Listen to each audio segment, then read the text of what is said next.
Hey! Hello, my friend. Great to have you back. Great to have you. Most people watching do know you. We've had you on the program many times. I see you all over. But I'm not sure that everybody knows you, and you have an amazing story. Just briefly, you went from Islamic terrorist to born-again believer who loves Israel and the Jewish people. That's pretty amazing.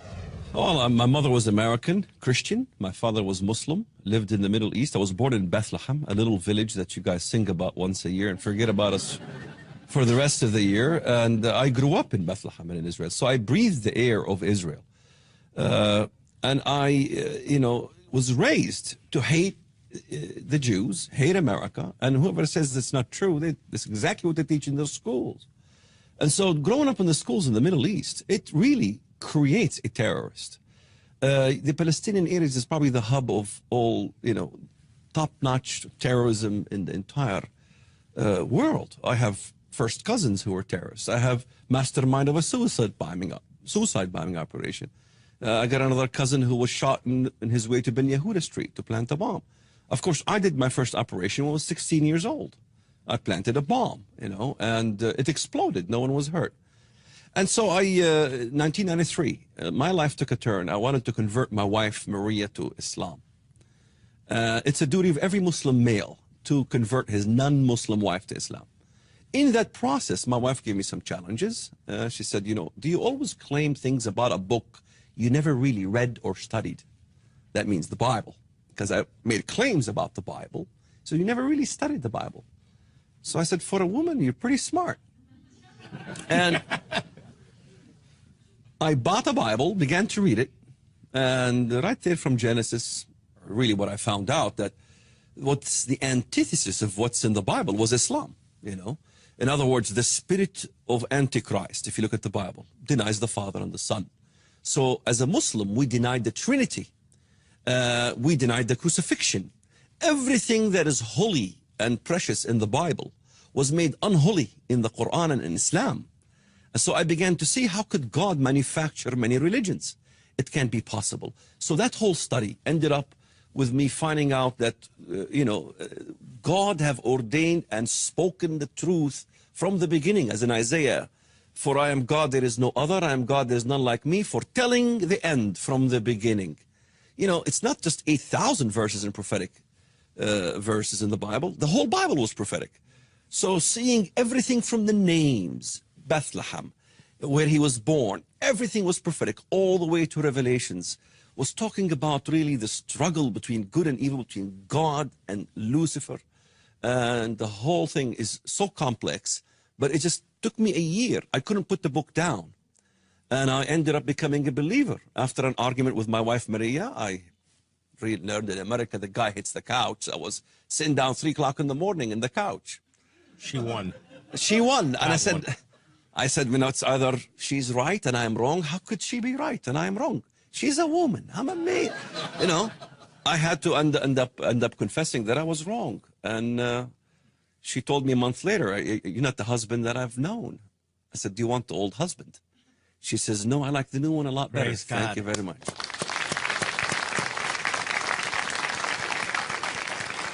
The Arab Spring, what they're calling the Arab Spring, Mubarak being overthrown, a success for those that desire true democracy in the world. That's not really the case, is it? Absolutely not. We've seen Egypt. Egypt is gone. Libya is gone. Tunisia is gone. I mean, I know of Tunisia's Al-Nahda movement from the years I was in Chicago. I mean, there was Rashad al-Ghanouchi, he was a Muslim Brotherhood. Everybody knows that. Egypt. We've seen Egypt. I mean, they were not showing on the news what really was going on in Egypt. Tell us what really was going on, how this all was orchestrated. I mean, you had a secular so-called movement. And then on Friday prayer, the Muslim Brotherhood began their movement. And it was during that Friday after the prayer when you had the real revolution. We're talking about a radical Islamic group that was banned from Egypt in 1922 and was responsible for assassinating Sadat because of his Absolutely. plans for peace treaty with Israel. It's banned all over the Middle East. It was banned all over, except America. It's not banned. It's banned throughout the Middle East. In fact, Sheikh Qaradawi, the spear leader of the spirit, you know, the head and the brain of the Muslim Brotherhood is really Sheikh Yusuf al-Qaradawi. He took the stage on Victory Day in Tahrir Square. And how many Americans watched what happened in Egypt? Nobody. Nobody showed 2 million Egyptians in Tahrir Square crying out, Al-Quds Rahin Shuhada bil Malayin. English, to Jerusalem we march, martyrs by the millions. To Jerusalem we march. That's from the Bible, by the way, Zechariah. Jerusalem will be, what? A trembling cup to all who? Surrounding nations. And so you had Wa'il Ghunaim. Wa'il Ghunaim was the Twitter boy. Everybody was talking about on Fox and CNN and how this is a secular revolution in Egypt. What happened on Victory Day? He was thrown out of the stage. Who took the stage and spoke on Victory Day in Egypt? It was none other than the spearhead of the Muslim Brotherhood, Sheikh Yusuf al-Qaradawi. So you were talking to me at lunch, and I forgot the word in Arabic, but this idea, the strategy, the Maruna. Maruna. The Yes. end is the same, the dominance of Sharia law throughout the world, but the strategy is different. Talk about this. You know, I mean, the question people need to ask themselves, what happened? Has Al-Qaeda, has the Muslim Brotherhood, has the leopard shed its spots all of a sudden? All of a sudden, they're all peaceful. What's going on? What's going on was a plan from 1989, December, in fact, in the U.S., in which the spirit leader of the Muslim Brotherhood, Sheikh Yusuf al-Qaradawi, met with other Muslim Brotherhood in the United States of America, and they decided to begin a movement and a teaching and a new doctrine called Muruna, which means how to be flexible, flexibility in Islam. In fact, I'll read a quote of what Muruna is. Many Americans heard of taqiyya wal kitman, how to defend the faith, how to cover the faith, how to smile in the face of your enemy while you harbor inner animosity towards them. In other words, put a different face. And this is terrorist ploy. Absolutely. Blend And Muruna is part of Islam. And so Qaradawi says, he gives it names, doctrine of balance. This is what doctrine of balance within Muruna states. Look what he says. To balance between good and evil. In other words, Muslims need to do evil. How can they do evil and be forgiven? For evil is a sin. To balance between good and evil, and if they conflict with each other, we make priority as to when we put ahead evil for the sake of good. In other words, you can do evil things, but it's for the sake of good. The way the U.S. looks at things, as they look at the lesser of the two evils, at this moment, they're thinking, okay, what's happened in the Middle East? Tunisia has become a Sharia institution now. It's going to become all Islamized. Libya, Muammar Gaddafi is no more. Things I've said in your program that will happen years ago and already happened. Egypt is turning to Islamic. But the West is thinking, well, which one do we prefer? Iran's fiery brand of Islam or a moderate Islamic government in the Middle East? Turkey being so-called moderate, but they're not moderate at all. All what happened was that the Islamists learned from the experiment of Al-Qaeda. Osama bin Laden is no more. They learned from the experiment of Iran. You see, cyber rattling, nuclear. They said, we need to gain the West first. This is Muruna. You have to be stealth to gain the power, to topple all the governments throughout the Middle East. Then we can proclaim a caliphate. The proclamation of an Islamic caliphate is part of the system. Israel is in great danger. But I'm not worried about Israel. Yes, it's in a great danger. But we keep forgetting about the most important element in the Bible, God. God is in the side of Israel. Iran will gain its nuclear, no question. In fact, I've won this gentle... Wait, say that again, because that's pretty...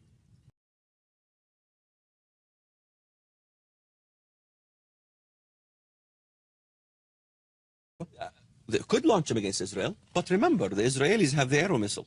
It could meet any missile coming from Iran midway over on top of Saudi Arabia. And if you look at the Bible, remember, the harlot is destroyed by two entities, by the people of the hand of my people Israel, And then you have in Isaiah 21, arise, O Elam, to destroy what? Arabia. Elam is Iran. Persia will destroy Arabia. I believe Arabia is the harlot of Babylon. If you look at the Bible, when you read Babylon in the Bible, all the names of the cities, entities, regions within those Babylon in the Bible, you will never find any ancient name of any Babylonian city. There is no mention of Kalna, Sumer, Akkad, Babel, Erech. Every single vicinity is in Arabia. The burden against Dumma is in Arabia.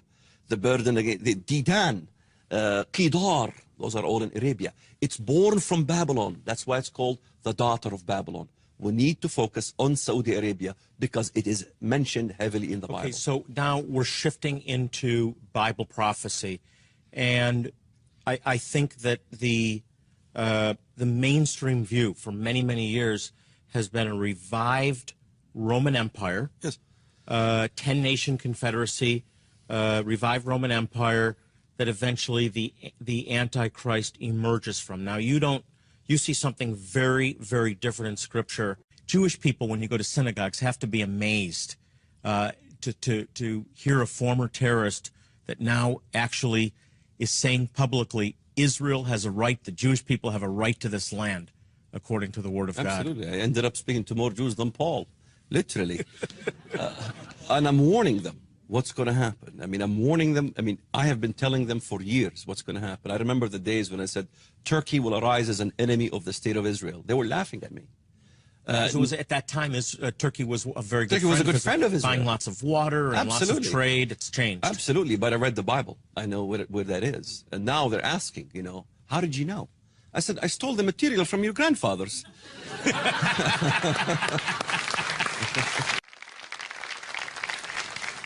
Welcome back to Jewish Voice. I'm Jonathan Bernis, and if you've just joined us, I'm talking with a former terrorist and member of the PLO, Walid Shoebat. Walid, let me go back and ask you this.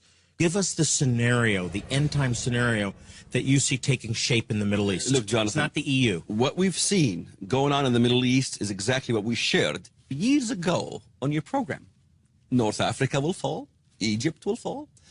It's very difficult for proponents of the European Union to argue these arguments that I'm about to give. Number one, all the verses in the Bible, no exception, all of them, which literal names of nations are mentioned, all of them are Islamic, that the Bible deals with. Any burden against any country is against Muslim countries, even though Rome is mentioned about 15, 16 times in the Bible, not once in destruction. Also, all the verses in the Bible where Christ fights. How many times did I go to American churches and ask them, the Lord comes riding in a swift cloud, and where is he going? Nobody knows. Isaiah 19, the Lord comes riding in a swift cloud and is going into Egypt. This is how me and Joel Richardson knew Egypt is going to be a turmoil. There's going to be civil war in Egypt. 2012, 2013, you're going to see civil war beginning in Egypt between Salafi Muslims, Muslim Brotherhood. There's going to be the tremendous butchering of the Copts in Egypt. Okay? Christ, he comes from Lebanon too, Isaiah chapter 10. Lebanon shall fall by the mighty one. Even when the cry to Christ to come to Egypt, the believers cry out to Christ to come to Egypt to help them. And God will send them a savior and a mighty one. That's the Messiah. When was the last time you had a Sunday school? Today we'll be discussing how the Lord Jesus Christ is going to come fight the Muslims in Egypt and rescue the Copts. It doesn't exist, but it is there. It's all over the Bible. If you look at the allegories, even the allegories, Revelation 13, it's the body of a leopard. There is no scholar in the world that would say the leopard is Rome. The leopard is Greece. In fact, Christ fights in Greece. Well, are we saying Greece, Athens? No. I will set your sons, O Zion, against your sons, O Greece. That's Zechariah chapter 9:13. Ionia is in Turkey. Turkey today is Greece. When the Bible talked about the coming Antiochus, and he says he comes from Syria. Well, he didn't. They said he comes from Greece. I'm sorry. He didn't come from Athens or Cyprus. He came from Syria. Antiochus. There's prophecies about Antiochus. He comes from the Grecian Empire, right? And that's pretty clear. He came from Syria. Well, Syria was part of the Grecian Empire. We're making the mistake of looking at the modern borders. Absolutely. Modern names, modern borders. When it says Ethiopia, they think that's Christian Ethiopia. No, Kush is Sudan and Somalia, south of Egypt. Look at the Unger Bible Dictionary. It's not Abyssinia, it's Kush. So we have to understand the geography of the times that the Bible was written. And also God is very geographic. It says Yavan doesn't mean Yavan and his children and the Europeans. It means, Ionia, Yavan.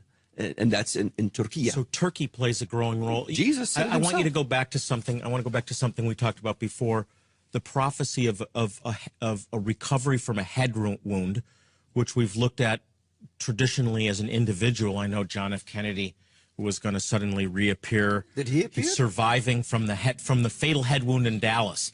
You have a different interpretation. Everybody who named the Antichrist was wrong. Everybody. So if they're all wrong, these so-called scholars, why do you trust them still? The head wound is regarding an empire. A head is an empire. We go back to Daniel chapter 2. The stone became a great mountain. 7 mountains they are. Those are not the hills of Vatican. If they are, when did 5 hills fell? 5 have fallen, the kings with their kingdoms. It's number 7. And if it's a long interpretation, but God's war and terror talks about these kingdoms. Egypt, Assyria, Babylonia, Persia, Greece, Rome, number 6, number 7. Who took the mantle from the Roman Empire? Turkey, Muhammad II. And let's think about what Jesus said. He says, Pergamus, thou art the seat of Satan. The seat of the Antichrist is in Pergamus. Who said that? Jesus. Do we ignore Jesus and we listen to prophecy buffs? That's what drives me crazy about prophecy buffs today. But in fact, Western scholars of Bible prophecy didn't believe what the buffs are saying today. You look at Matthew Henry. Matthew Henry says, well, there's 4 interpretations to the little horn. Some say Seleucid. Some say it is Rome. Some say it is Turkey.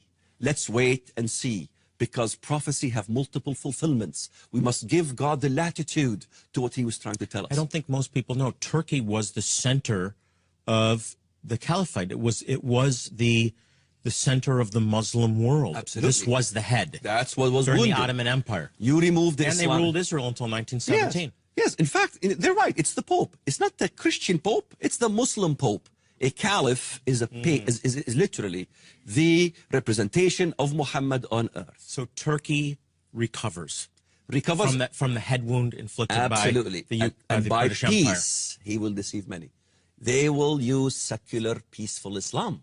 That's what we have to be careful of. We have to be more careful of secular Islam than we are careful of Al-Qaeda style Islam, because it's the same Islam. Question: what is the difference between, let's see, Anwar Awlaki, okay, and Faisal? Explain who he is, by the way. Anwar Awlaki is a terrorist who urged Nidal Malik Hassan to kill how many Americans at Fort Hood? Okay, he's a terrorist. Osama bin Laden. What's the difference between these guys and Faisal Abdul Rauf, the man behind the Ground Zero mosque, who wanted to build a mosque by Ground Zero? He's very respected in the political arena. He's a secular, peaceful Muslim. The difference is simply the means. Faisal Abdul Rauf in the Arabic says, we want America to become what? Sharia compliant. That's not my term. He even coined the term.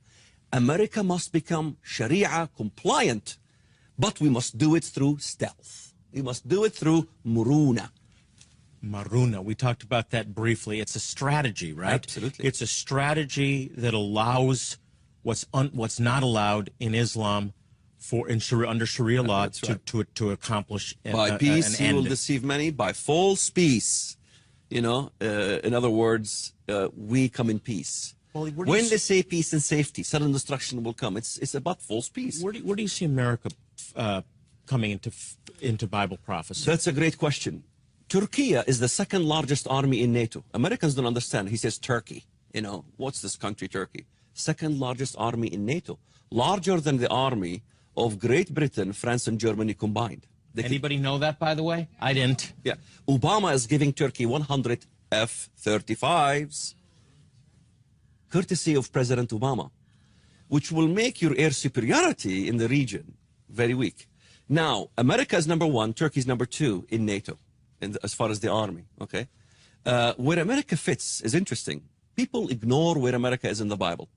In Daniel chapter 11, the Antichrist, he declares war on the strongest fortresses, the strongest military might in the world. He will declare war against it. You might think he will win. No. Ezekiel 28 tells us the most terrible of the nation will come against him. Terrible doesn't mean ugly, awful. It means terrible in battle. The most powerful of the nations will come against him. Those nations, the Bible says, will take him and will throw him into the pit. In other words, what America's position will be exactly as it was in Germany, exactly as it was with Japan, exactly as it was with the Iraqi, what's his name? Saddam Hussein. Saddam Hussein, who brought him to justice? It was America. Noriega, who brought him to justice? The same thing's going to happen. God's going to use those nations. We keep forgetting when we read the birth of Jesus in Bethlehem. He was born in Bethlehem. But what happens afterwards? Continue in the text, Micah 5. Then we will raise against him, who? The Assyrian, the Antichrist, who comes against Israel, 7 shepherds, 7 allies versus 7 enemy. Remember, 10 horns, 3 are plucked from the beast. There will be 7 kings fighting against 7 kings. Righteous ones versus unrighteous ones, that's the Antichrist. So that's the bottom line. It's an alliance of nations that will fight with Israel, that God will finally bring and will restore from the nations. So you see the U.S. remaining strong militarily? Absolutely. Scripturally? Absolutely. Talk about Iran and all this. Iran plays a role in all this. You said earlier that you believe that Iran will succeed in developing nuclear weapons. Absolutely. They will succeed because, look, we can't forget the importance of Iran here. I mean, if you look at Revelation 13, the feet of a bear. The bear is Medo-Persia. The bear rises on one side. Well, wait a minute. Medo-Persia. Medo was Kurdistan, the Kurds. Persia was Iran. And let's not forget, there's no longer Media. Today there's Persia. The bear rises on one side. One of them will arise in the end. Let's not forget, Turkey and Iran have a lot in common. People forget. The religious institution of Iran are not Persians, they're Azeri Turks. So the religious institution in Iran is run by Turks. So there is a great deal of closeness between the two. Let's not forget Ezekiel 38. Gog, be a guard for them. People told me that's Russia. Russia will guard Libya and Sudan. What are you talking about? I said, Turkey will guard Iran. Guess who guarded Iran when the nuclear issue came up? Wasn't it Turkey that says we're going to take care of the uranium, we're going to put it in Brazil? Wasn't it Turkey that threatened Israel? If you do anything against Iran, we will not stand by. Isn't it Turkey that's putting its armada on the Mediterranean, threatening Israel and threatening Greece? Is it not Turkey that is sending flotillas to Israel? Is it not Turkey? What were we saying for 15 years to the American people? And isn't the American people putting wax in their ears and not listening? Yeah, I've been talking about this all month. He who has ears to hear, let them hear. Well, we've only been able to scratch the surface. As you can see and hear, this is a very complex topic, but we need to understand the times we live in. That's why I'm urging you to get this book, God's War on Terror, Islam, Prophecy, and the Bible. We've just scratched the surface. We're talking about over almost 500 pages of material. 700 pages. We made the font smaller because they told me Americans won't read 700 pages. So I said, I will read 500, right? And I'm coupling it. I'm also including it with a much easier to read book. A Rabbi Looks at the Last Days. I don't think they conflict that much, actually, Walid. I think you need to get these books so you understand the times we live in. Last question for you. How close are we to the end? The problem with saying, Erdogan of Turkey could be the Antichrist, well, there's a problem with that. We don't know. The reason we don't know is because Daniel chapter 7, verse 24, these 10 kings have to rise first, and then the 11th one will be the one. So we're seeing Tunisia, Libya, Egypt begin to count. There will be 10 will arise from that Greco-Roman. It's not really Roman, it's not really Greco, it's Greco-Romano, really, combined together. Those will arise, and we see those arising, then the final one will come after that.